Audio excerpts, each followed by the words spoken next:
lo fo fa lo fo le mai monga lo cha snu le nei vai ngole cha o cha to fi lo le nei so fo e lo mai se fa po fo nei o me no tupu le son na fi fa sa lo bina le nei cha o wa fo i lo no fo si fi o fa i lo le cha cha i o le vai fa e pui le ya cha o tanga cha le fi nga tu le pa sa i le mali le ngoi e ye le ma fo anga o le ma fa yai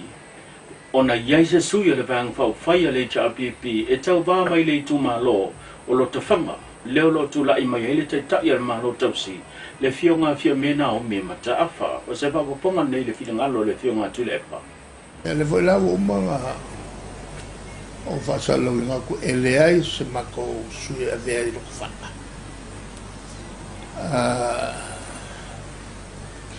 E mafuanga e o ki le karango ia. E angala o kei. E le vaenga le sala ko fai me whakasi ai mga wai whalea ea o paloka ia o me whalau kere ai ia le kulanga fwoi o whalenga lu e le kua me ia e le vanga ngofa ia o Salvalasi ma kampunge. Ya, al kalia kuranga. Ile matanga de weka o leo. O leo la ale matanga de weka o leo fa tino se tasio la to fuanga. Po se tasio po kala besala to tu uaba no ile mamalo le tuno o. Ina ia fa fo i mai tono le matanga de weka. So se la au ma lo se le mfayo fa tanga ina a to ma pul fana o lo fa au fale fa solitula fono mai tono le tuno.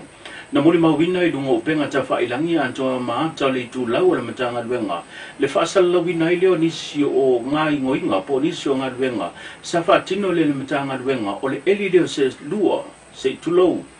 ma la fo ia i le tele o la au ma rosi ua fa alenga ina o se tamo fainga ina ia tinei ai le tulanga i pe ona awina fa so tula fono mai ai la au ma rosi tono le no e le ngata i le fuanga e o fo'i i utu tau le whaatanga ina o lo o mea whaasotu la whono na la wha'i uma i le lua sa e lina e le ngata ina mai ona whaatino le wha moe moe ona tu ina atu le ma se sima e whaatino ai le ngā ruenga ina ia le ma whai e so se tasi ona ia toi e lina e lunga la au ma losi wa la wha'i ma whaalenga ina e o fo'i i la maluana a toi fo'i ma whala au whaasaina na tineia umai ala i le malaya. O se tasi leo tau mwhainga i matanga ruenga, ina ia fufulu ma tineia ese, whainga wha solitula whora i le ngata whala au whasa ina, e wha pe fo i so se la au malosi ma utu tau le whaatanga ina, o lo au maia wha solitula whono i to tono le atu no.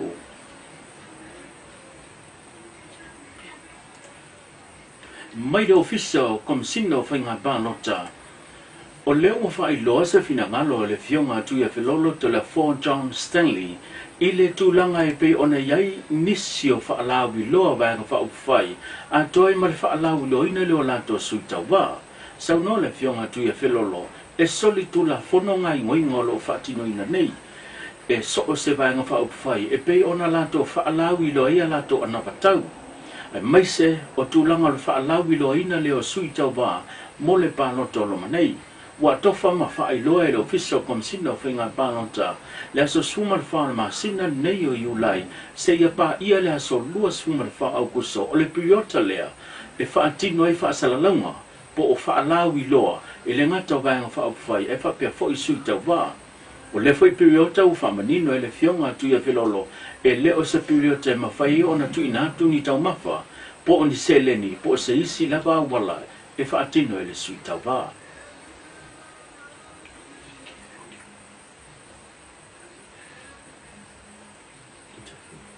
o le winga nga o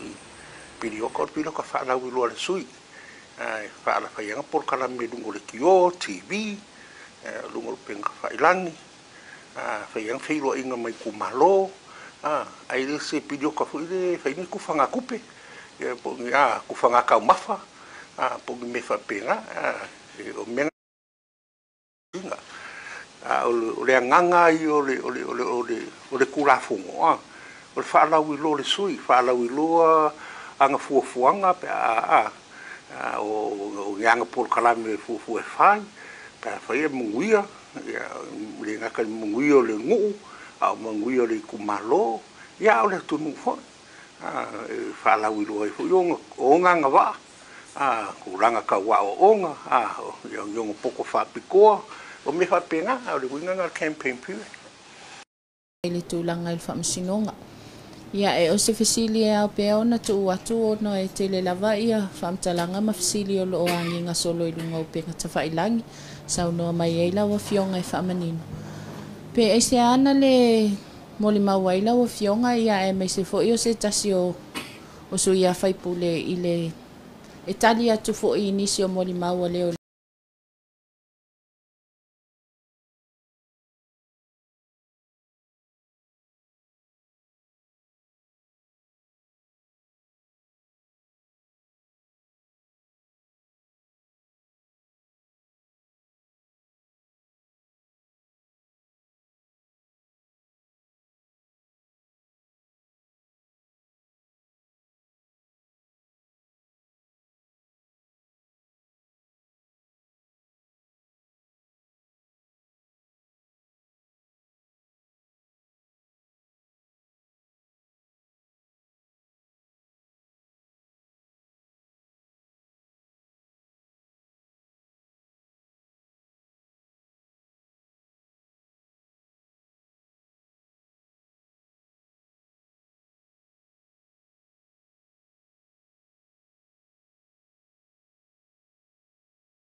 e lima i tumalo se le ni o le fitu se lau wafeta la o le poloketa miliona lona tolu. O le tumalo faleata numero 4 nga ngai fomaunga numero tasi ala tau e sifo sa linga tasi. O le sala bono suma le afeta la o lo o tu inatu le mo tutongi o tangata whainga luenga le official fono whawai. Pa peli si vaenga mo o mia mo le official fono whawai. Ai o le lima se lau fast food wafe o le whaatu penga lea o ati nae a le itu malo. O le vaenga lea o le tūlanga e peo na ele se le ni fit se lau wafe le na sa iniam whamatu o atu itu malo ne e lima ile neiva yaso. O le poloketel miliona o lo o iai se tūlanga e iai teimi e whiroe te talaina. O le whaiunga le version se mwai tineina toe longo ina ai ma fonga ina ele ka peneta le toe whamatu o mai leo se leni e peo na tau fia o le poloketel nei o miliona. O le itu malo faleata numero 4 leo lo tula ai mai ai ia le sunga ale vena ale ile no fo le itu malo. Nganga i fo maunga numero tasi le sa umia e le fionga fai malo toa ki Stars o le sui fai pule o le vaenga fai puipuia le ia tau tangata. Ala tau e sifo o le itu malo le lua ona sui o lo tula ai mai ai o se ula yoane leo lo o iai le vaenga fai le Samoa wa Maopopo po le Samoa United Party. A bela fionga li ma le manu alofa i tu au o le sui o le vaenga fai puipuia le ia tau tangata. Le tu malo sa lenga numero tasi o le sa umia le fionga fe pule ai fai matasua le fo le tu malo le watau va mai ile i tu malo fa sa le anga numero tasi ma le tu malo sa nganga numero tolu le sa umia le fionga sala fata pinati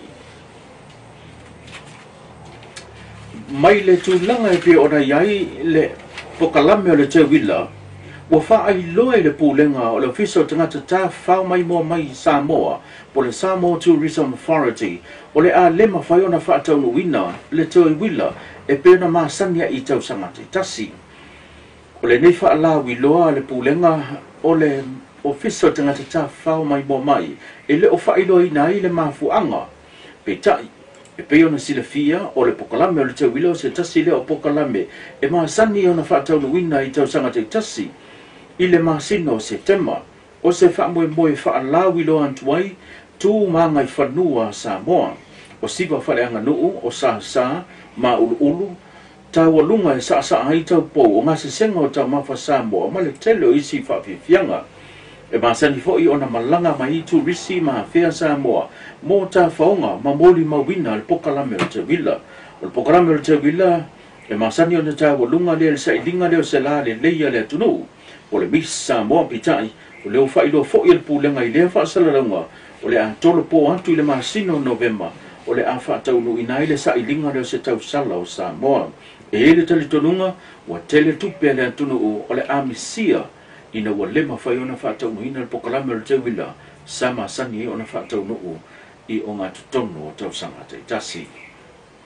Tala e pe ona tātou mafuta i le nei vaenga o le tai au tuli tau mai i le fiafia na nei mo e fionga le lua mesene mo se whapopongo tātou o tamua tātou whelo i pea soifua.